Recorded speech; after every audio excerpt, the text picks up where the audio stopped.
샬롬, 이동춘 목사입니다. 오늘도 여러분의 삶이 주님의 평안으로 가득하시길 기원하며 하나님의 말씀을 나누겠습니다. 오늘 주시는 말씀은 사도행전 6장 8절로부터 15절의 말씀입니다. 스데반이 은혜와 권능이 충만하여 큰 기사와 표적을 민간에 행하니 이른바 자유민들 즉 구레네인 알렉산드리아인 길리기아와 아시아에서 온 사람들의 회당에서 어떤 자들이 일어나 스데반과 더불어 논쟁할세 스데반이 지혜와 성령으로 말함을 그들이 능히 당하지 못하여 사람들을 매수하여 말하게 하되 이 사람이 모세와 하나님을 모독하는 말을 하는 것을 우리가 들었노라 하게 하고 백성과 장로와 서기관들을 충동시켜 와서 잡아가지고 공회에 이르러 거짓 증인들을 세우니 이르되 이 사람이 이 거룩한 곳과 율법을 거슬러 말하기를 맞이 아니하는도다.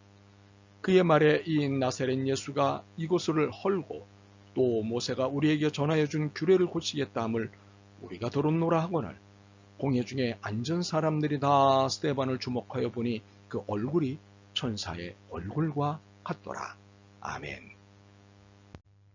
사도행전 6장 8절로부터 15절 말씀을 본문으로 천사의 얼굴을 사모하기라는 제목으로 말씀을 나누도록 하겠습니다. 복음은 더 이상 예루살렘에 국한되지 않았습니다. 1장 8절의 예언이 이루어지기 시작했습니다. 오직 성령이 너희에게 임하시면 너희가 권능을 받고 예루살렘과 온 유대와 사마리아와 땅끝까지 이르러 내 증인이 되리라 하시니라. 도시를 넘어 지방으로 복음이 전파되었고 제자의 수는 부쩍 늘어갔습니다.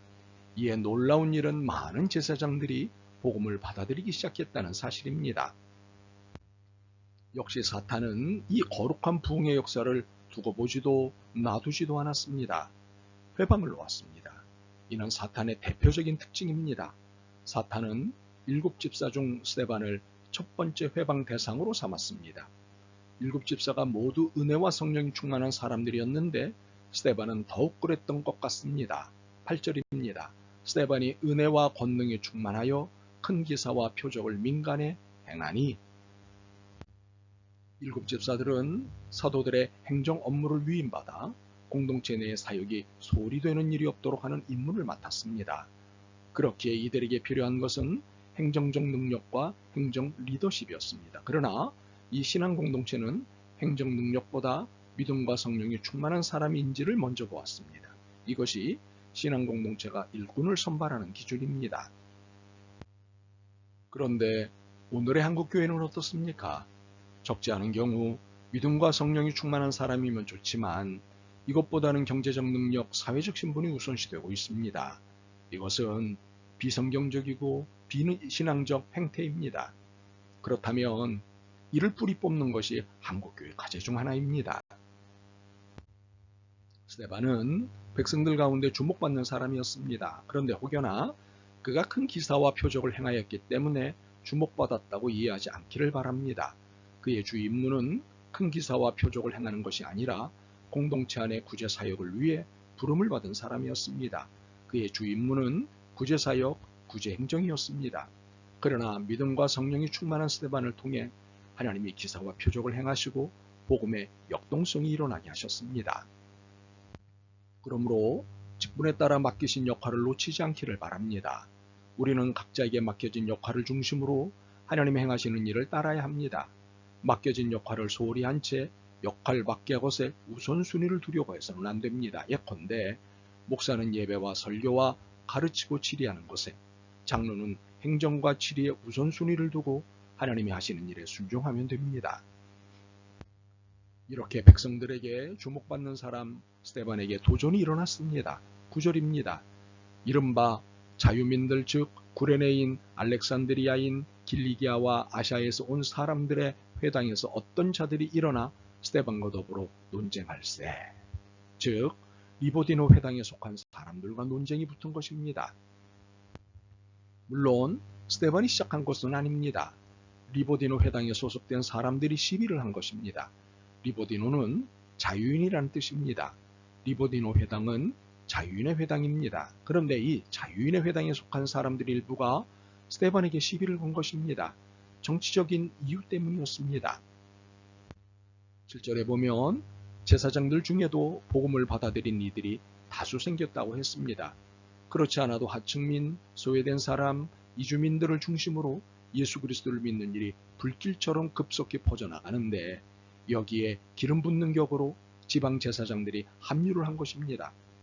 이러한 걷잡을 수 없는 영적 열기를 두고 성전 제사장들은 심각하게 볼 수밖에 없었습니다. 유대교를 심각하게 흔들 것이란 판단이 들었기 때문입니다.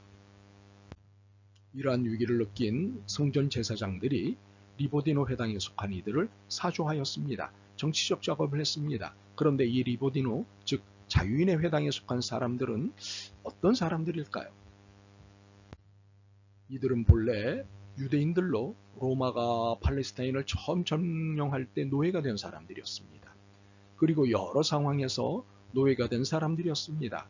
이후 여러 과정을 통해 자유를 얻었습니다. 이들 중에는 사업가도 많았는데 자신들을 노예 신분에서 풀어준 주인의 자본을 기반으로 사업에 뛰어들어 노예 시절에 배우고 익힌 수완으로 성공한 사람들이었습니다. 이들은 싸움부를 바탕으로 힘있는 자리에 오르거나 권력자들과 손을 잡았습니다. 이들은 경제력으로 정치력을 사들였습니다. 이렇게 해서 이들은 로마 사회에서 가장 역동적인 계층이 되었습니다. 그런 이들이 고국으로 돌아왔어도 경제력을 바탕으로 정치를 했습니다. 로마의 넓은 세계를 경험한 것을 바탕으로 경제적, 정치적 수완을 발휘하였습니다. 이들이 모이는 회당은 예루살렘 외에도 몇 군데가 더 있었습니다.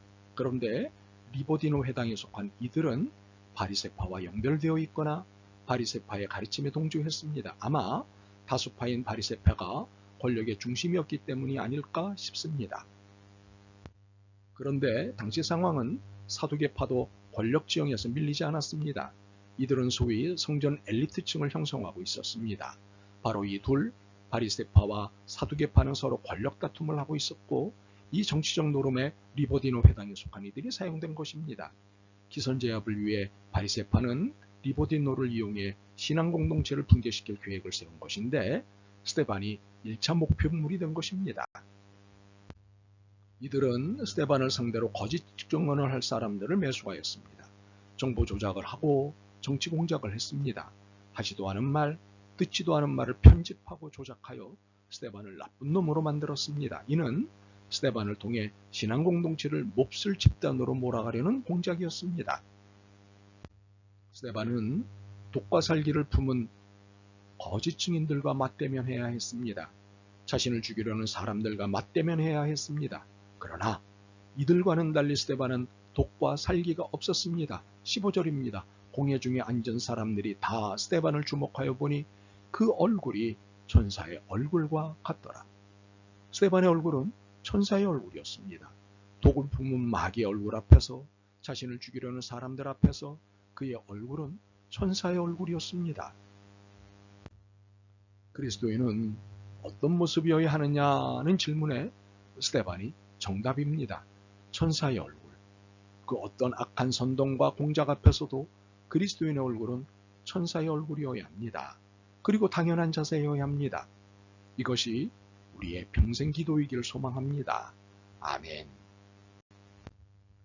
주님, 스데반의 꼿꼿한 신앙 자세를 보며 간구합니다.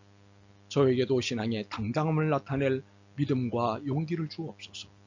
악인들 앞에서도 천사의 얼굴을 하게 도와주옵소서. 예수 그리스도의 이름으로 기도드립니다. 아멘. 오늘도 여러분의 믿음과 삶을 응원합니다. 사랑합니다.